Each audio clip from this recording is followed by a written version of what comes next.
ጠቅላዩ የወደቡን ጉዳይ አሻፈረኝ ማለታቸው ተሰምቷል። ኢትዮጵያ የቀረበላትን ወደብ ለምን እምቢ አለች? ጠቅላዩ 4 ምክንያቶችን አስቀምጠዋል። ጦርነትን እናውጅበታለን፣ እንደዚህ ታስረን አንቀመጥም የተባለት የቀይ ባህርና የወደብ አጀንዳ ለምን አሁን ጠቅላይ ሚኒስትሩ ወደ ኋላ ማፈግፈግ ፈለጉ? ኢትዮጵያ በጥብቅ ትፈልገው የነበረውን ይህን ወደብ አሁን ለምን አሻፈረኝ አለች? ከወራት በፊት ወደብ የሚባል ነገር የለም ያለችው ሀገርስ አሁን ስለምን እንኩ በሞት ማለት ጀመረች? የቀይ ባህርን ፖለቲካ የቀየረው አነጋጋሪ መረጃን በምላሹ አካተናል። አብራችሁን ቆዩ። ራሷን የቻለች ነገር ግን ከሶማሊያ ተገንጥላ ነፃነቷን ያወጀችውና ብርቱ የሆነ የማንነት ትግል የምታደርገው ሶማሊላንድ በምላሹ የመጨረሻውን ታላቅ ሽልማት ማለትም ይፋዊ የዲፕሎማሲያዊ ዕውቅና ለማግኘት ስትል ለኢትዮጵያ በርበራ ወደብ ዘመናዊ መገልገያዎች ላይ ያልተገደበ ተጠቃሚነት ለመስጠት በድጋሚ እጇን ዘርግታለች። በቅርቡ ጊዜ ውስጥ የሶማሊላንድ የውጭ ጉዳይ ሚኒስትር አብዱራህማን ዳሂር አደም በቅጽል ስማቸው በአካል በመባል የሚታወቁት እኚሁ ሪፖርተር ከሰኘ ጋዜጣ ጋር ባደረጉት ቃለ ምልልስ ግልጽ መልእክትን አስተላልፈዋል። የኢትዮጵያ ባህር በር ፍላጎት በሚገባ እንደሚረዳ በበርበራ ወደብ ሙሉ ለሙሉ አገልግሎት ዝግጁ መሆኑና ሀርጌሳ አሁን አፋጣኝ ዕውቅና ግፊት ስታደርግ ሰፊ ትብብር ለማድረግ ዝግጁ መሆኗን ገልጸዋል። ይሁን እንጂ ውሎ አድሮ አዲስ አበባ ነገሮችን በተገቢ መንገድ ተመልክታ ዕውቅና እንደምትሰጥም ተስፋ ነበረው ይላሉ። ይህ ድርድር እንዲሁ በቀላሉ የሚያልፍ ዲፕሎማሲያዊ ጨዋነት ብቻ አይደለም። ይልቁንም ቀጠናውን ያናወጣውንና ለኢትዮጵያ ወደ ኤደን ባህረ ሰላጤ ለመግባት እንዲሁም የባህር ኃይል ጦር ሰፈር ለመመስረት የሚያስችል ዕድል የሰጠ ነው። በሌላ በኩል ደግሞ ለሶማሊላንድ ሉዓላዊ ዕውቅና ለመስጠት የተደረሰው የመግባቢያ ስምምነት በድጋሚ ያው ያደረገ ክስተት ነው ሆኖ አልፏል። ሆኖም ግን እስካሁን ባለው መረጃ መሰረት ኢትዮጵያ ከሞቃዲሾ ጋር ያላትን ስስ የሆነ ሚዛኖችና እንዲሁም ደግሞ ሂደቶችን በማስቀደም ረገድ ሌሎች አማራጮችን በመፈተሽ ወደ ኋላ ማለትና የማቅማማት አዝማሚያ እያሳየች ትገኛለች ተብሏል። ለመሆኑ ለምን? ለዚህ ጥያቄ ምላሹ የሚገኘው በወታደራዊ ስሌቶች፣ በኢኮኖሚያዊ አስገዳጅ ሁኔታዎችና በቀይ ባህር አካባቢ ሊመጣ በሚችለው መጠነ ሰፊ ለውጥ ውስብስብ ሂደት ውስጥ እንደሆነ በስፋት የተነገረና እየተገለጸ ይገኛል። የኢትዮጵያ አስተማማኝ የባህር በር ማግኘት ፍለጋ በቅርብ ጊዜ የመጣ የቅንጦት ምኞት አይደለም። ይልቁንም በጂኦግራፊያዊ አቀማመጧና በታሪኳ ውስጥ የተጻፈ ከህልውና ጋር የተያዘ እጅግ አስፈላጊ ጉዳይ ነው። ከ130 ሚሊዮን በላይ ህዝብ ያላትና የኢኮኖሚ እድገቷን ያስመዘገበች የምትገኝ ያለችው ይህች ሀገር በዓለም ላይ በህዝብ ብዛት በቀዳሚ የባህር በር የሌላት አገር ብሎም በአብዛኛው የንግድ ልውውጧና በምታከናውነው በጎረቤት ጅቡቲ ወደብ ላይ ጥገኛ መሆኗ ለረጅም ጊዜ ሲከነክናት ቆይቷል። ጠቅላይ ሚኒስትር አብይ አህመድ የባህር በር ተጠቃሚነት እንደ ብሔራዊ የህልውና ጉዳይ በተደጋጋሚ የገለጹ ሲሆን ኢትዮጵያ በዚህ የጂኦግራፊያዊ እስር ቤት ውስጥ ታጥራ መኖር አትችልም በማለት አስጠንቅቀዋል። እዚህ ላይ ነው እንግዲህ የሶማሊላንድ ወደ መድረኩ የምትመጣው። እንደ አውሮፓውያን ዘመን ቀመር በ1991 የሶማሌ መንግስት መፈራረስን ተከትሎ ሶማሊላንድ በግንቦት 18 1991 ነፃነቷን ያወጀች ሲሆን የቀድሞ ብሪታንያ ሶማሊላንድ ጥበቃ የነበሩትን ድንበሮች በድጋሚ አጽድቃለች። ብጥብጥ ከነገሰበት ደቡብ ሶማሊያ ክፍል በተለየ መልኩ ሶማሊላንድ የሚሰራ ዲሞክራሲያዊ ስርዓት መገንባት ችላለች። ይህ ዲሞክራሲያዊ ስርዓት ታዲያ ብዙ መልኩ ያስመዘግናታል። አንጻራዊ ሰላምን ያስጠበቀች፣ ከውጭ አገር አነስተኛ እርዳታና ድጋፍ ማግኘት ተቋማትን ያደራጀች ክልል ናት። በምስረታዋና በትግሏ ወቅትም ለተደረገላት ወሳኝ ድጋፍ ኢትዮጵያን በተደጋጋሚ ስታመሰግን ቆይታለች። በተባበሩት አረብ ኤሚሬትስ ዲፒ ወርልድ በተደረገ ከፍተኛ መዋለ ንዋይ አማካኝነትም ወደቡ አስደናቂ ለውጥ የተደረገበት ሲሆን የመጀመሪያው ምዕራፍ የማስፋፊያ ስራ ከተጠናቀቀ በኋላ የኮንቴነር ማስተናገድ አቅሙ በአመት ከ150 ሺህ በታች ከነበረበት ተነስቶ ወደ 500 ሺህ አድጓል። በሁለተኛው ምዕራፍ ደግሞ ይህን አቅም ወደ 2 ሚሊዮን ቲኢዩ ለማድረስም ታቅዷል። ዘመናዊ ክሬኖች እስከ 17 ሜትር የሚደርስ የጥልቅ ባህር ወለል የተስፋፉ የመርከብ ማቆሚያዎችና እያደገ የመጣው ነፃ ኢኮኖሚ ቀጠና በርበራን ለጅቡቲ እውነተኛ ተፎካካሪ አድርጋታል። ግምቶች እንደሚያሳዩት ከሆነ እንደ ኢትዮጵያውያን የዘመን አቆጣጠር በ2035 በርበራ ከኢትዮጵያ አጠቃላይ የሀገር ውስጥ ምርት ጂዲፒና ብሔራዊ ንግድ ውስጥም ከፍተኛ ድርሻ ያለው የንግድ ልውውጥ ማስተናገድ ትችላለች። ኢትዮጵያ ልዑክ ቡድንም በቅርቡ የሎጂስቲክስ ኮሪደሩን ለማስፋፋት ተቋማቱንም ጎብኝቷል። ሆኖም ግን በአሁኑ ወቅት ላይ ወደቡ አገልግሎት እየሰጠ ያለው ከአቅሙ ከ20 እስከ 30% በታች በሆነ መጠነኛ ደረጃ ብቻ መሆኑ ከፍተኛ ጥቅም ያልተገኘበት ሰፊ አቅም እንዳለው ያሳያል። የመግባቢያ ስምምነቱ ታሪካዊ ሆነ ትልቅ ስኬት ሊሆን የሚችል እድል ይዞ የመጣ ነበር። በ2019 ጠቅላይ ሚኒስትር አብይ አህመድና በወቅቱ የሶማሊላንድ ፕሬዝዳንት ሙሴ ቢሂ አብድራሂም የተፈረመው ይህ ስምምነት ኢትዮጵያ ለንግድና ለባህር ኃይል አገልግሎት የሚውል እስከ 20 ኪሎ ሜትር የሚደርስ የባህር ዳርቻን ለ50 ዓመታት በኪራይ እንድታገኝ የሚያስችል ሲሆን ይህም ወታደራዊ ካምፕን ይጨምራል። ምላሹም ኢትዮጵያ ለሶማሊላንድ የሉዓላዊነት እውቅና ለመስጠትና ብሎም ደግሞ የመጀመሪያ ደረጃ እርምጃዎችን እንደምትወስድ ይደነግግ ነበር። ይህ የሉዓላዊነት እውቅናው ታዲያ አሁን ድረስ አልተረጋገጠም። ይህም ከተባበሩት መንግስታት ድርጅት አባል ሀገራት መካከል የመጀመሪያው እውቅና የመስጠት ሙከራ ሆኖ ተመስግቦ ነበር። ይህ ስምምነት መላው ቀጠናውን አነቃቅቶ ሶማሊላንዳውያን ይህን ድርጊትም እንደ እውነተኛ አጋርነት ማረጋገጫ አድርገው እንዲመለከቱት ያደረጋቸው ሲሆን ኢትዮጵያን ደግሞ የኢኮኖሚ ነጻነት ብርሃን አይተውበት እንደነበር ይነሳል። ነገር ግን የመጣው ተቃውሞ እጅግ የበረታና አስፈሪ ነበር።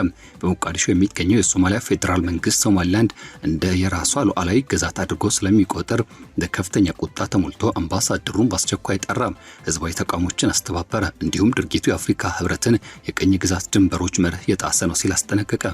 ግብጽ፣ ኤርትራና ሌሎች አገራትን በቀይ ባህር አካባቢ ያለውን የኃይል ሚዛን ሊያናጋ ይችላል በሚል ስጋታቸውን ገለጹ። በመቀጠልም ቱርክ መካከለኛው ገብታም ይህኑ ሂደት ለማስታረቅና በመካከላቸው የተፈጠረውን ቅራኔ ለማመቻቸት ጥረት አደረገች። ይህም በታህሳስ 2016 ዓ.ም ወደ ወጣው የአንካራ መግለጫ መራ። ኢትዮጵያና ሶማሊያ የራሳቸው ሉዓላዊነትና ብሎም ግዛት አንድነት ለማክበር ቃል የገቡ ሲሆን በሶማሊያ ጥላ ስር የባህር በር አማራጮችን ለመመርመር ተስማምቷል። ይሁን እንጂ መግለጫው የመግባቢያ ስምምነቱ ህጋዊ ሁኔታ ሆነ ብሎ ወደ ጎን ትቶታል። ሶማሊላንድ የመጀመሪያው ስምምነት አሁንም እንደጸና ይሟገታሉ። ይህ ብቻ አይደለም። ኢትዮጵያ ግን ስልታዊ በሆነ መንገድ ጉዳዩን በብልሃትና አሻሚ በሆነ መልኩ ይዘዋለች። አሁን ወደ ወቅታዊ ጉዳይ እንመለስ። እስራኤል ለሶማሊላንድ የሰጠችው እውቅና አዲስ ዲፕሎማሲያዊ መነቃቃት ፈጠረ። ሀርጌሳ 35ኛ ዓመት የነጻነት በዓሏን ስታከብር እንደ ኢትዮጵያና የተባበሩት አረብ ኤሚሬትስ ያሉ ወዳጆቿ የእስራኤልን ፈለግ ይከተላሉ በሚል አዲስ ተስፋ ሰነቀች። ሚኒስትሩ በአካል በሰኔ ወር ባደረጉት ቃለ ምልልስ እጅግ ተግባራዊና ዲፕሎማሲያዊ የሆነ አቋም አሳዩ። ለአፋጣኝ እውቅና ግፊት እንደማያደርጉ፣ የኢትዮጵያን የባህር በር ማግኘት መብት ላይ ትኩረት እንደሚያደርጉና የበርበራን አቅም በተሻለ ሁኔታ እንድትጠቀምበት በተደጋጋሚ ጥሪ ያቀረቡ። ወደቡ ኢትዮጵያ ማንኛውም ጊዜ እንድትጠቀምበት ዝግጁ ሆነም ይህም በማለት የተናገሩ ሲሆን ወደቡን ሙሉ በሙሉ መጠቀም ቀጠናዊ ንግድ ሊቀይር እንደሚችልም ገልጸው እንደነበር ይታወሳል። ይህ በእንዲህ እንዳለ ደግሞ ሶማሊላንድ ውድ የሆነው የንግድ እንኳን ማለትም ጥልቅ የባህር በርን፣ የሎጂስቲክስ መስመሮችና ሊፈጠር የሚችለውን ወታደራዊ ትብብር በድጋሚ ለኢትዮጵያ ማቅረቧን የሚያሳይ ሲሆን ምላሹም የእውቅና ፍላጎት በብልሃት እያሳየች መሆኑን ያረጋገጠ እንደነበር ብዙዎች ያነሳሉ። ታዲያ የሶማሊላንድ የቅርብ ጊዜ ዲፕሎማሲያዊና የንግድ አቀራረብ እጅግ ረቂቅ ብሎም በርካታ ድርብርብ ይዘቶች ያሉት ስትራቴጂ ነው። ይህ አዲስ መዋቅር አፋጣኝ የሆኑ የፖለቲካ ሰጣ ገቦችን፣ ተጨባጭ ኢኮኖሚያዊ ጥቅሞችን በጥንቃቄ የሚነጥል ወይም የሚፋታ ዘዴ ነው። ይህ ብቻ አይደለም። በዚህ አዲስ አሰራር መሰረት ኢትዮጵያ በበርበራ ወደብ በኩል የምታስገባውና የምታስወጣውን የጭነት ዕቃ መጠን በከፍተኛ ደረጃ ማሳደግ፣ ለራሷ ብቻ የሚያገለግሉ ራሳቸውን የቻሉ የጭነት ተርሚናሎች ማልማት፣ የወደቡን መሰረተ ልማት በአገሪቱ የጎዳናና የባቡር መገናኛ አውታሮች ጋር በማዋሃድ የባህር ኃይል ጦር ሰፈር መገልገያዎችን መገንባት የምትችልበትን እድል በሰፊው መፈተሽን ትችላለች ይላል። ይህን ሁሉ ስትራቴጂካዊ እርምጃ መውሰድ የምትችለው ደግሞ የሞቃዲሾን ቀይ መስመሮች በግልጽና በአደባባይ መሻገር ስትችል ወይም ስትጋፋ ነው። በዚህ ስምምነት ምትክም ሀርጌሳ እጅግ ግዙፍ የሆኑ የኢኮኖሚ ጥቅሞችና በረከቶችን ማግኘት ትችላለች።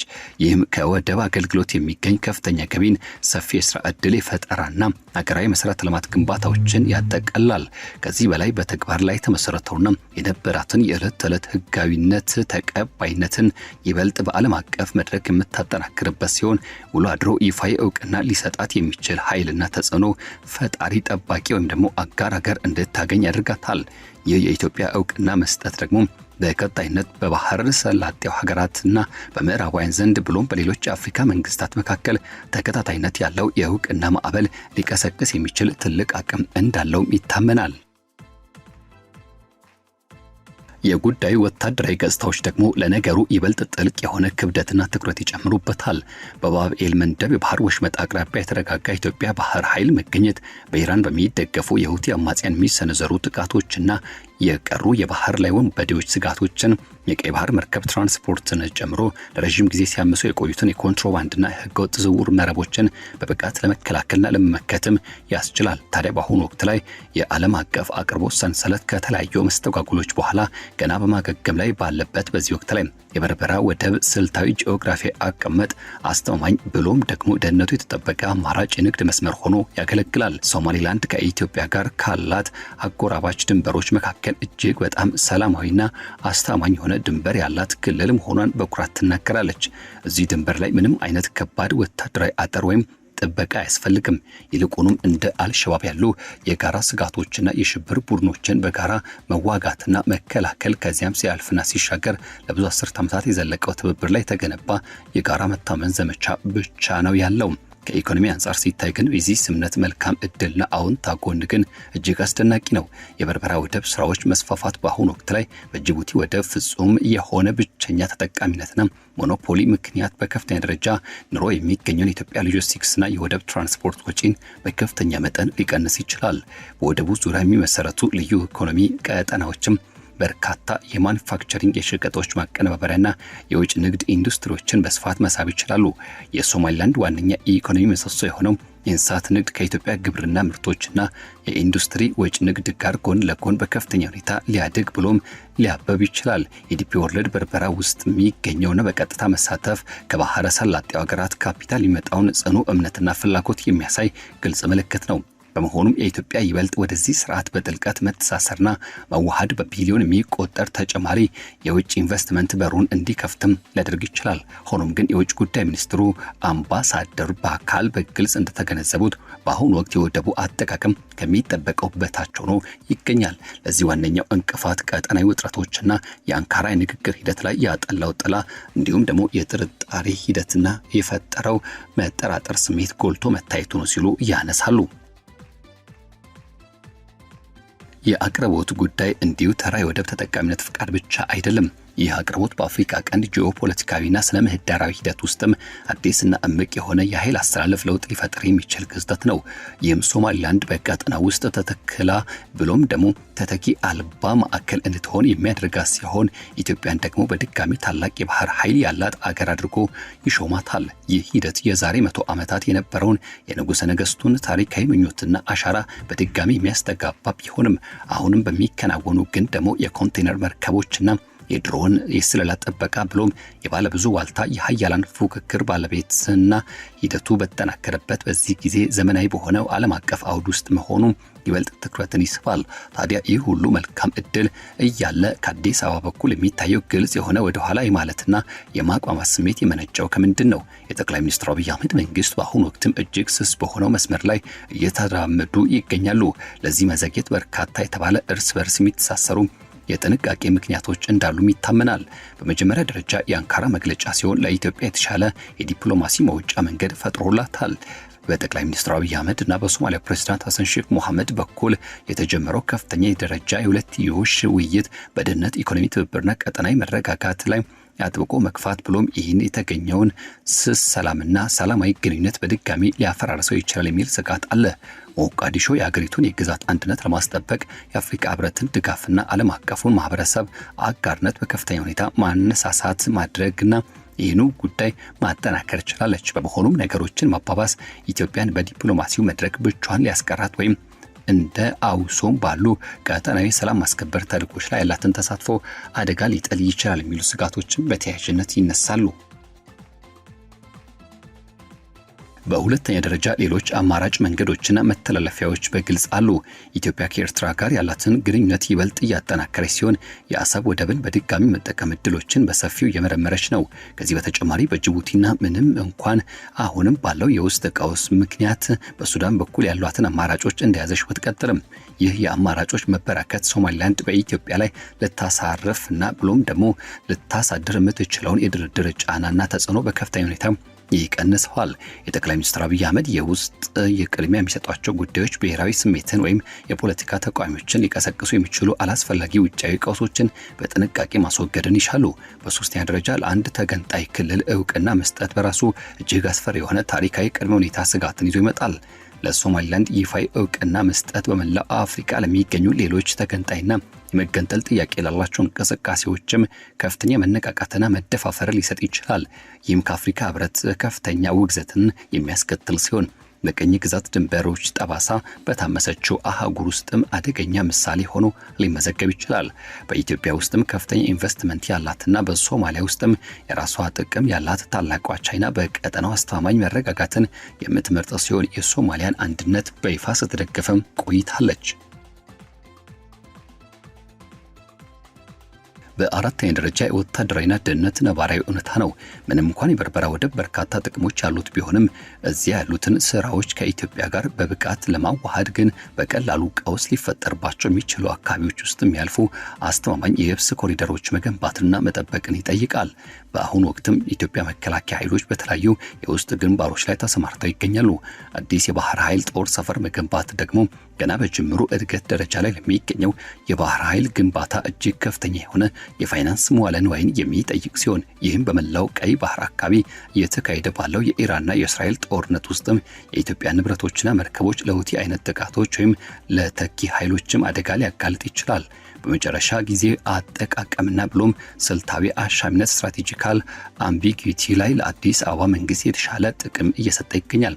ኢትዮጵያ ከባድ የፖለቲካ ዋጋ ሳትከፍል እንዲሁም መደበኛ ካልሆነ የሎጂስቲክስ ትብብሮች ከፍተኛ ጥቅሞች ያገኘች ትገኛለች። የኢትዮጵያ የውጭ ግንኙነት ስትራቴጂካዊ ጥናት ኢንስቲትዩት በቅርቡ ባደረገው ትንተና መሰረት የአሁኑ አካሄድ ይፋዊ መግለጫዎችን ከመስጠት ይልቅ በወደቦችና በደህንነት ጉዳዮች ላይ በተግባር አጋርነት ላይ የተመሰረተ የስራ ላይ እውቅና ኦፕሬሽናል ሪኮግኒሽን የመስጠት አዝማሚያ ላይ ያዘነበለ ነው። ሶማሊላንድ ይህን የመደራደር ማዕቀፍ ሙሉ በሙሉ የምትቃወም ሲሆን ፍጹም የሆነ ሉዓላዊነትን አጥብቃ ተጠይቃለች። ይሁን እንጂ ይህ አሁን ያለው ተለዋዋጭ ሁኔታ ለኢትዮጵያ የተሻለ መተንፈሻ አየር እንዲሁም ደግሞ የጊዜ ዕድል ይሰጣታል ተብሎ በስፋት ይታመናል። ታዲያ በዚህ ጉዳይ ላይ ያሉ ጥቅሞችና ስጋቶች ከሁለቱ ሀገራት የሁለትዮሽ ግንኙነት እጅግ የራቁና የሰፉ ናቸው። በኢትዮጵያና በሶማሊላንድ መካከል የሚፈጠር ፍጹም የሆነ የዲፕሎማሲ ስኬትና ስምምነት የሶማሊያን ፌዴራሊዝም የሙከራ ጉዞ ሙሉ በሙሉ ሊያፈራርስ ይችላል። የሀርጌሳን የነጻነት ጉዞ ይበልጥ የሚያበረታታ ሲሆን ከዚህ ባሻገር ቱርክ እንደ አስታራቂና ሶማሊያ ደጋፊ የተባበሩት አረብ ኤሚሬትስን የበርበራ ወደብ ባለ ሀብት ብሎም ግብፅን የናይል ወንዝ ተንቀናቃኝና ዋነኛ ጠባቂ ሆና ከመሻገር ባለፈ በቀይ ባህር ላይ እግር ለማስቀመጥ የሚፎካከሩትን የባህረ ሰላጤው ኃያላንን የሚያካትት አዲስ ኃይል አስተላለፍ ለውጥ ሊቀሰቅስ ይችላል። የቀይ ባህር ደህንነት በአሁኑ ወቅት እጅግ አሳሳቢ በሆነ ሚዛን ላይ ይገኛል። ከኢራን ተኪ ኃይሎች ጋር የተያያዙ ግጭቶች መባባስ ደግሞ ቀደም ሲል በዓለም አቀፍ የመርከብ ትራንስፖርት ላይ ከፍተኛ መስተጓጎል ፈጥሯል። የበርበራ ወደብ ከኢትዮጵያ ተሳትፎ ጋር በትክክል ጥቅም ላይ ከዋለ ለአስተማማኝ የባህር መስመሮች ጠንካራ መከላከያ ግንብ ሊሆን ይችላል። ይህ ለምዕራባውያን ባህር ኃይሎችም ለቻይና ቤልት ኤንድ ሮድ ከዚህ ባሻገር ለነዳጅ ላኪ አገራት ከፍተኛ ጥቅም ይሰጣል። በተቃራኒው ደግሞ ውጥረቱ ይበልጥ የሚባባስ ከሆነ ቀደም ሲል በርካታ ወታደራዊ ኃይሎች በብዛት የሰፈሩበትን ይህን ጠባብ ባህር መስመር ይበልጥ ወታደራዊ ቀጠና ማድረግ ተጨማሪ የውጭ ሀገራት ጦር ሰፈሮችን ሊስብ የሚችልበት እድል ሰፊና አሳሳቢ እንደሆነ እየተነገረና የተገለጸ ይገኛል። ለሶማሊያ ሪፐብሊክ ደግሞ ይህ ጉዳይ በቀጥታ የሀገሪቱን ህጋዊና ብሎም ሉዓላዊነትን ልብ የሚነካ ትልቅ ፈተና ነው። የሞቃዲሾ መንግስት በሶማሊላንድ ላይ ያለውን ስልጣንና ተጽዕኖ ማሳየት አለመቻሉ የሀገሪቱን መልካም አስተዳደር ውድቀት በግልጽ የሚያሳይ ቢሆንም ማንኛውም የሚታይ የግዛት መጥፋት ግን በውስጥ ፖለቲካ ላይ ከፍተኛ ቁጣንና የጎሳ ግጭትን ሊቀሰቅስ ይችላል። እንደ አልሸባብ ያሉ አሸባሪዎችና ጽንፈኞችም ይህን የፖለቲካ ክፍተትና አለመግባባትን ለራሳቸው ዓላማ በሰፊው ሊጠቀሙበት እንደሚችሉ እየተነገረና እየተገለጸ ይገኛል። ይህ ሂደት በሰፊው አፍሪካና የዓለም አቀፍ ህግጋት የሚፈተኑበት መድረክ ነው። የአፍሪካ ህብረት የቅኝ ግዛት ድንበሮች የማይደፈሩ ናቸው የሚለው ጽኑ አቋም በመሬት ላይ ካለው ነባራዊ እውነታ ጋር በግልጽ ይጋጫል። የሶማሊላንድ የዲሞክራሲ ስርዓት ግንባታ፣ ሰላምና መረጋጋት እንዲሁም ደግሞ የሚሰራ የመንግስት መዋቅር መኖሩ ከሶማሊያ ማቋረጥ ቀውስና የዕለት ተዕለት ትግል ጋር ፍጹም ተቃራኒ በሆነ መልኩ በጉልህ ይወጣል። የእስራኤል እውቅና መስጠት አዳዲስ በሮችን የከፈተ ቢሆንም ኢትዮጵያ ቀጣይ እርምጃ ደግሞ ለጉዳዩ ወሳኝና የመጨረሻ ፍጻሜ የሚሰጥ ሊሆን ይችላል ተብሎም ይገመታል። የፖለቲካ ጉዳዮች ተንታኞች በቀጣይነት ሊከሰቱ የሚችሉ በርካታ መንገዶችን በግልጽ ያስቀምጣሉ። አዎንታዊ የሆኑ አመለካከቶች እንደሚያሳዩት የበርበራ ወደብ አጠቃቀም ቀስ በቀስ እያደገ በመምጣት ወደ ጥልቅ ቀጠናዊ ውህደት ሊያመራ ይችላል። ይህ ምናልባትም የቀጠናው ሁኔታዎች ከተረጋጉና ሌሎች አማራጮች ካልተሳኩ ወደ መጨረሻው ይፋዊ እውቅና የመስጠት ደረጃ ሊሻገር ይችላል። በተቃራኒው ግን አሉታዊ የሆኑ አመለካከቶች ነገሮች ባሉበት ሊቀዘቅዙ እንደሚችሉ ያስጠነቅቃሉ። የአንካራ ንግግር ሂደቶች ያለምንም ውጤት ለረጅም ጊዜ የሚጎተቱ ሲሆን የቀይ ባህር አለመረጋጋት ደግሞ በከፍተኛ ሁኔታ ሊጨምር ይችላል።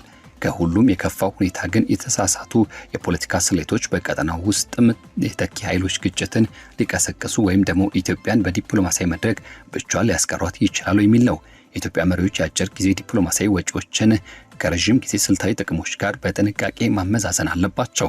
ሶማሊላንድ በእስራኤል እውቅና ማግኘትና በአዲሱ ፕሬዝዳንት አብዱራህማን መሐመድ አብዱላሂ ኢሮ እሳቸው መሪነት ባደረገችው የውስጥ አንድነት ጥንካሬ ይበልጥ የተነቃቃችና የበረታች ቢሆንም አሁንም ድረስ በትዕግስትና ይበልጥ ደግሞ በጠንካራ አቋም ፍላጎቷን እያሳየች ትገኛለች።